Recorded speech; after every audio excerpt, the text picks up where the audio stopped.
Sunrise. I've heard the first bomb in the distance. Oh, it's time to prepare the baggage. Let's go. Passport, ID card, license, the necklace from my cousin, the most precious thing that I have.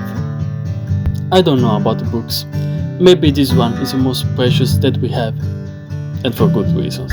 I think that I will also take my favorite books, and of course, the diary of my grandma. About the other things, there's not much we can do. Even the guitars are lost. All my drawings are already saved on my phone, so I will not take them. Except for my book. Yes, I think I will take this. And this one. A gift from my grandpa from Giovanni Maciotta. About the photos, I will take most of them.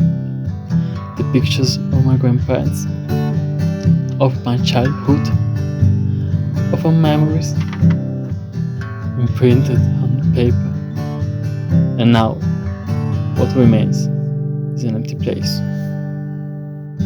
The rest of the pictures will be saved on a USB key. The cellar will be the refugee for every object we can take with us. For the clothes, I will use a plastic bag to leave some space in the suitcase. A backpack for every emergency. And finally, the suitcase with everything I decided to take with me. It included the objects, the personal objects of my mom and my brothers. And this baggage should be large enough to contain our life in a single space.